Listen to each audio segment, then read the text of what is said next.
आज मैं आपको बताऊंगी कुछ बातें सुक्राटिस के बारे में। सुक्राटिस सुक्राटिस एक ग्रीक फिलोसोफर थे। सुक्राटिस के ही स्टूडेंट थे प्लेटो, जिनको अफलातून कहते हैं, और प्लेटो के स्टूडेंट थे एरिस्टोटल, जिनको एरिस्टो भी कहा जाता है, जो फादर ऑफ पॉलिटिकल साइंस के नाम से भी जाने जाते हैं। और एरिस्टो के शागिर्द थे अलेक्जेंडर द ग्रेट, जिनको सिकंदर आज़म के नाम से भी जानते हैं। इन्हीं सिकंदर आज़म के उस्ताद एरिस्टो, एरिस्टो के उस्ताद प्लेटो और प्लेटो के उस्ताद सुक्राटिस थे। सुक्राटिस एक ग्रीक फिलोसोफर थे। उनको फादर ऑफ वेस्टर्न फिलोसफी के नाम से भी जाना जाता है। उनकी पैदाइश 469 बीसी के करीब एथेंस में हुई थी। उनकी पैदाइश एक बहुत ही गरीब घराने में हुई थी। उनके वालिद का नाम था सोफ्रोनिस्कस और वो मिट्टी के बर्तन बनाते थे।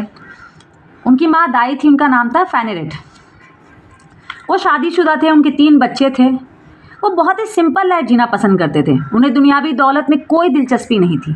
उनका मानना था कि एक सोचने वाला इंसान के लिए सुख और समृद्धि, मतलब उनका मानना था कि एक जो इंसान सोचता है उसके लिए सुख समृद्धि ज़रूरी नहीं है। वो अक्सर फटे पुराने कपड़े पहनते थे, जूता भी नहीं पहनते थे, नंगे पांव बाजार चले जाते थे। बहुत ही दिलचस्प इंसान थे। और उन्होंने जो भी बातें की, जो भी उन्होंने बताया, उन्होंने कहीं लिखा नहीं है। वो कहते थे कि सोचो और आप और सवाल किया करते थे। कहते थे सवाल करो और खुद के सवाल में ही आपको जवाब मिल जाएगा। वो धार्मिक चीज़ों पर विश्वास तो रखते थे, लेकिन उन्होंने प्राचीन ग्रीक डिवोशन की अंधविश्वास को कभी नहीं माना। वो एक विचार शैली की शुरुआत की, जिसे आज हम सोक्राटिक मेथड कहते हैं। दरअसल इसमें यह होता है कि सवाल जवाब करके लोगों को उनके विचार और नज़रिया पर सोचने के लिए मजबूर किया जाता था। ये तरीका आज भी शिक्षा और न्याय व्यवस्था में यूज़ होता है। उनकी मौत 399 बीसी में हुई। उनको हेमलोक नाम का जहर देकर मार दिया गया।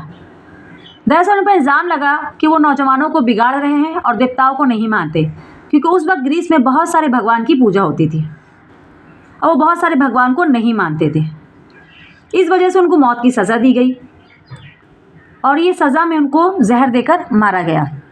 जब उनको सज़ा दी जा रही थी तो उनको 2 ऑप्शन दिए गए थे कि वो अपना मुल्क छोड़कर चले जाए, एग्जाइल में चले जाए, या जहर का प्याला पी लें।